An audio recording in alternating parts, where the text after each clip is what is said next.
That was not of God. Now, an angel can go to that notice board of God and see what is displayed there. An evil spirit can go there and see what is displayed there. Now, here is the best part. When you sleep, your spirit can access that information. And when your spirit accesses that information, what the information says is what the spirit receives. But it becomes bizarre, illogical, because the spiritual things Bible says are foolishness to the carnal mind. It is in coded form. You cannot understand it. Tuko pamoja? Don't get confused. Nenda pole pole. Why do only people then dream when they are asleep? Let me show you why. Again, let me oversimplify it.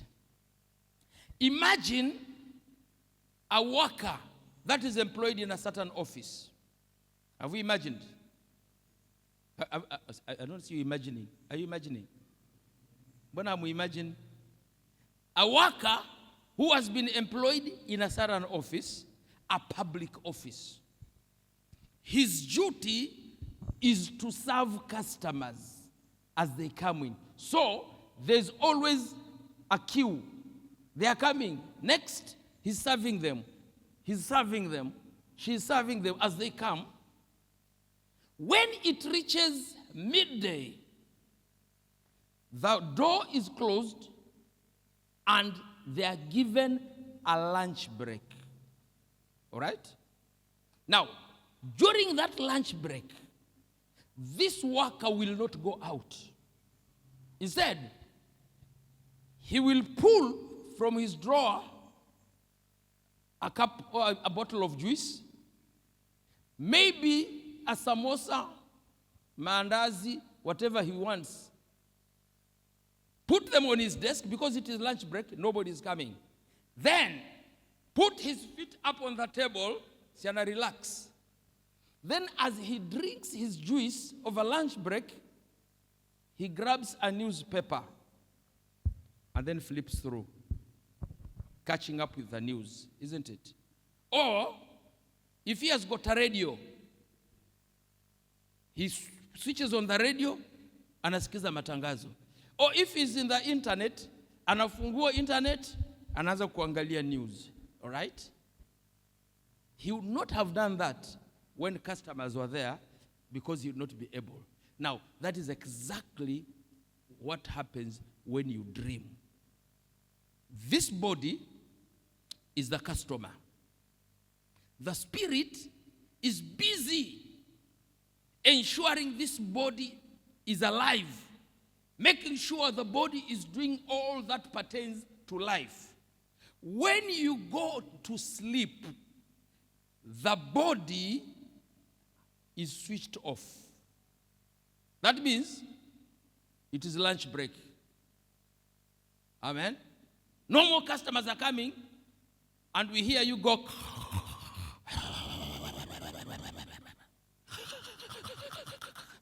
The way you snore. So unajua? That's lunch break. So, because now no customers, your spirit in your sleep gets some time to flip through the news. In that flipping through the news, that is what is a dream. Sababu sasa, the spirit now goes to the website, naza kuangalia, while you are away, hii imefanyika, hiyo imefanyika, that one is hafanyika. Anaangalia, ukiamka, the chapter is closed. But the problem is the language.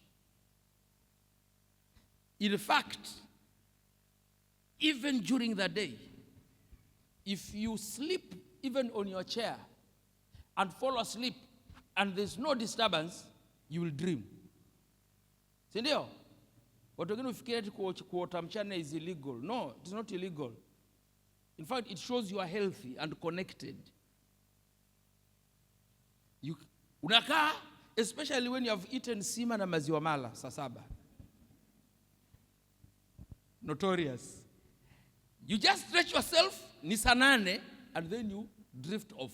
And in fact, you begin to dream. Why? Same story. Lunch break, customers have gone. The official serving the people, he's getting some time off. He begins to flip through the news. What is happening? Anachukua gazeti hili, anaangalia, anafungua radio, anasikiza. That translates as a dream. What you get is actually spiritual information that has been posted up there, but declassified by God. That is to say, if God has not allowed it, no spirit will access it.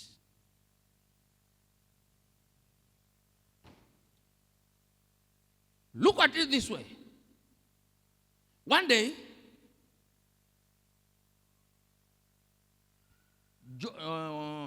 Gideon, because God had commissioned him to go and fight the Midianites, Gideon was a little bit jittery. Then God tells him, well, if you, in the book of Judges, if you are still fearful, go down to the camp of the Midianites, and there you will hear what they say. Afterwards, your hands will be strengthened. So Gideon takes his servant, a faithful soldier, personal assistant called Pua. Not Pua Maskini, P-U-A. And they go as spies. And they go and sit at the uttermost end of the camp of the Midianites. And then one Midianite man begins to tell his friend a dream. And this man says, last night I had a dream. What was it? I dreamed that a cake of barley, nasikia, mkate wa shairi, si wa unga, a cake of barley came tumbling down into the army of the Midianites. And then this loaf of bread hit a tent of the Midianites, and the tent overturned and it lay on its side. Now that's a dream. It has not been dreamed by a Christian. It has not been dreamed by a man of God. In fact, it's an idol worshiper, an enemy of Israel, who is dreaming that. Then his friend tells him, that must be Gideon, the sword of Gideon. You see, Gideon, this is nothing else save the sword of Gideon. That is Judges chapter 7, verse 14. This is nothing else save the sword of Gideon, the son of Joash, a man of Israel. For into his hand hath God delivered Midian and all his armies. Now, let me ask you a question, provided you will answer me. What is the logic between a bread made from barley hitting a tent and the tent overturning to mean that Gideon, the son of Joash, has been given victory over the Midianites by God? Hiyo mkate inaingilia wapi? Hiyo bofulo inaingilia wapi? That is why dreams are bizarre. They are very bizarre, weird. But they are weird because it is a spiritually coded language. So the man will say, hey, I had a funny dream. I had a weird dream. Listen, It is weird and funny because you are in the flesh. But in the spirit, it is a real coded message. Ndio maana nikakwambia, avoid people who you ring over the radio and tell them your dreams and they interpret for you. My friend, atakutia pale kwa mikoko siku moja ukose kutoka. It is so weird. That's why I said from the beginning, they lack logic. It is not logical. You look for logic in a dream, you can't find it. That is why most of us say, ndoto tu. Wengine wanasema, hizo ndoto za mchana. You will reach a point where you will not take anything you dream for granted. However illogical it may be. It is illogical because you are a natural man. But in the spiritual realm, it is a coded message. Tuko pamoja. It is like taking a television set, or maybe a radio, or even a smartphone, opening and looking at the circuit board. What do you see? Unaona tu vitu. Kama ni zamani ungeona matransistor, manini, siku hizi ni integrated circuits. Unaona tu vitu vimekaa kama mnyongolo vimekaa hivi. Unaona? Yeah? Or go to your car, go and open the hood and just look at the layout of the engine. What do you see there? Ndio maana gari ikikuharibikia njiani unafungua, alafu unaangalia hivi, alafu unashikashika tu hivi, yani maana you don't see any logic in the way that engine is. But a mechanic will come, ataangalia, afuambie hapa, unaona hii, sasa hii ndio inapeleka maji hapa, hii inaregesha hii inapeleka hii sijui ni sensor, hii nini. Kwake yeye, because he's trained, he sees the logic. Kwako wewe, unaona tu ni vitu tu vimejaa kwa mdomo wa gari, ni bonnet, uelewi. That is how spiritual things are. Tuko pamoja?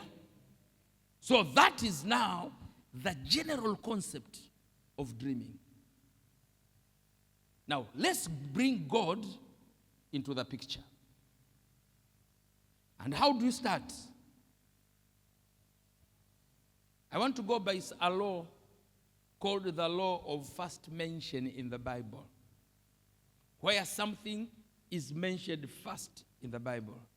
And the first time a dream is mentioned in the Bible, imagine, first time in the Bible, it is in Genesis chapter 20, verse 1 to 3, where God is appearing in a dream to a Philistine king who was stolen Abraham's wife.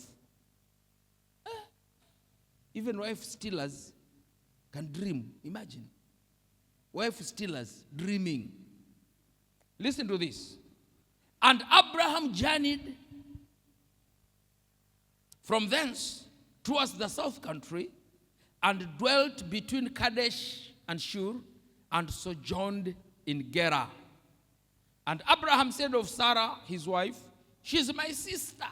And Abimelech, king of Gerar, sent and took Sarah. Those days, any beautiful woman must be the wife of the king. So, shida ni yako wewe. If you marry a beautiful girl, most likely the king will take her. That is a very difficult way of living.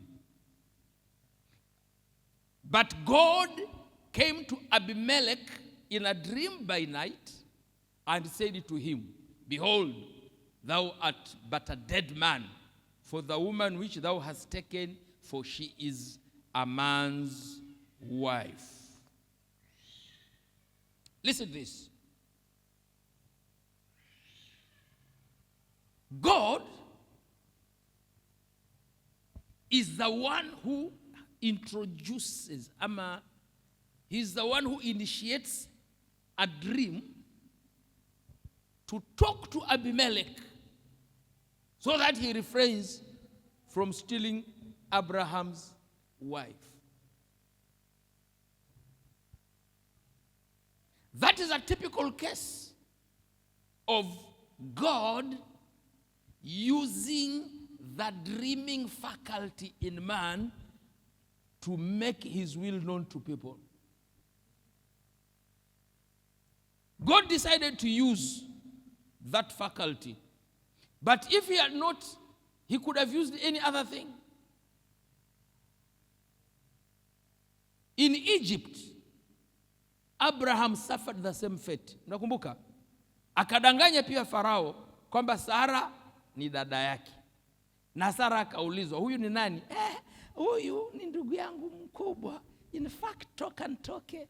In fact, angewa mamangu, hata mimi singezaliwa. Uongo.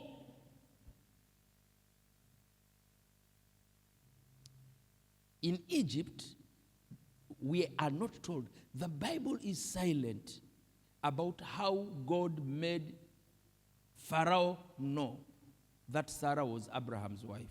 The Bible is silent on that one. We don't know what happened. But here in Gerar, God used the dreaming faculty to come in the spirit and talk to the spirit of Abimelech in a dream and tell him, you are a dead man. That means you are going to die.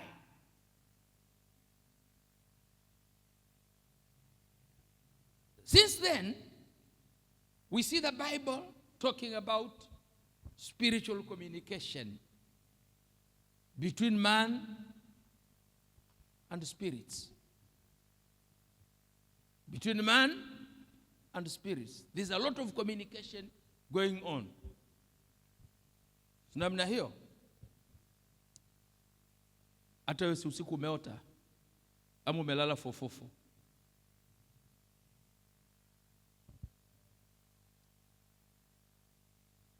So, let us now begin to go to the Bible so that we begin to get the concept from a biblical point of view. In 1 Corinthians chapter 2 and verse 11, listen to this. For what man knoweth the things of a man, save the spirit of man which is in him?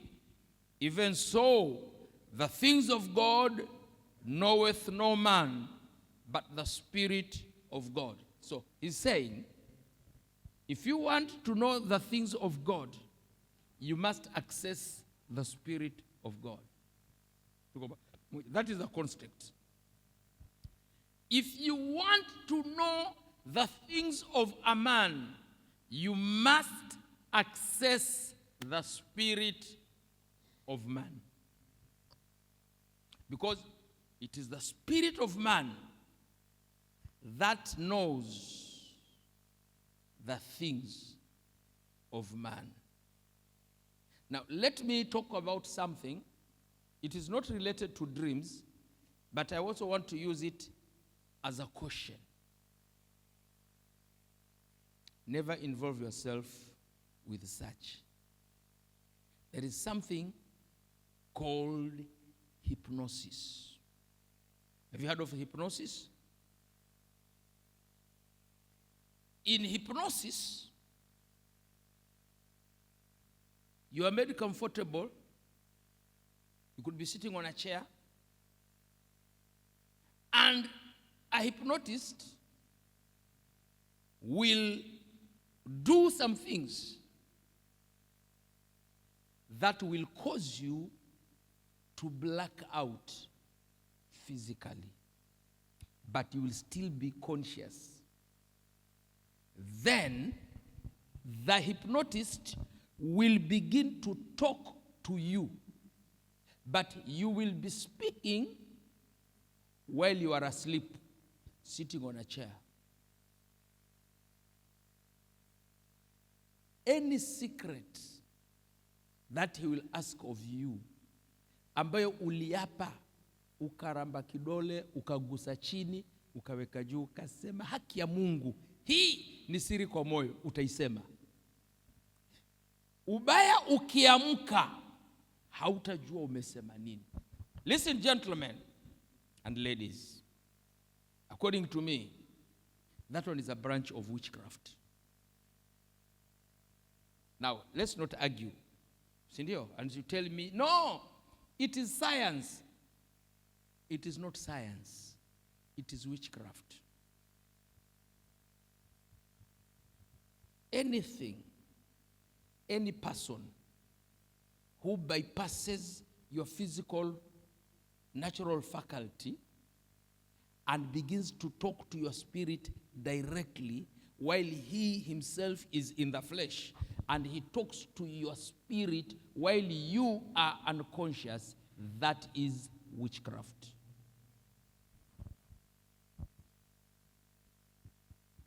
Ni sayansi unafundishwa.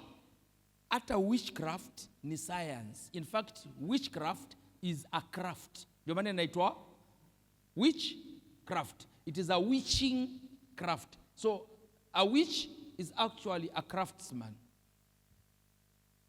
Craftsman kama vile tu mtu wa kufanya vitu, fabrication nini, lakini amesomea craftsmanship ya mambo ya nini? Ya kiroho. That's why it is called witchcraft. It is a science on its own. You see, there are some things that are an abomination, but they have been sanitized by so-called science. And you think that one is godly. It is not. Hypnosis is not the will of God. You should not put me to sleep and begin to talk to me and extract secrets from my spirit. Na mimi nimelala. That is theft. Oni wizi.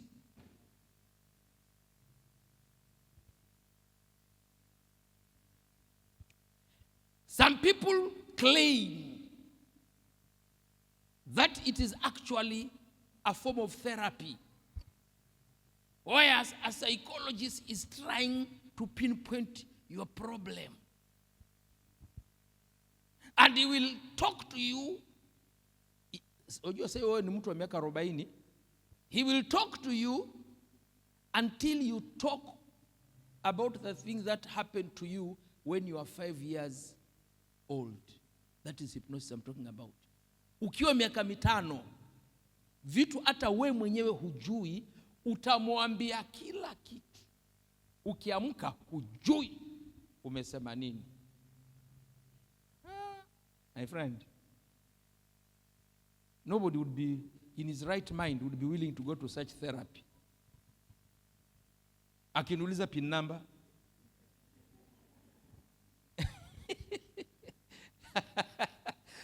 na utamwambia na hujui. Abana, hii dunia imekuwa mbaya. So such things are dangerous. It is part of what is called forbidden science. They are using this, that it is only the spirit of man which is in him that can know the things of a man. So, breach the spirit. Ask the spirit questions, and the spirit will tell you secrets. Hata vitu vingine mwenye kuvisema hajui, maana vilifanyika akiwa mtoto. Listen to this. Such a faculty is only reserved for God. And I'll explain. When God wants to know something about a person, God will come and interrogate his spirit. He will not interrogate your soul. He will interrogate your spirit. And your spirit will tell him. You'll ask me, why would God want to know something about me and interrogate my spirit, and he is God, he knows everything. Because from the onset of creation, God has chosen on many occasions to relate to his creation on their level.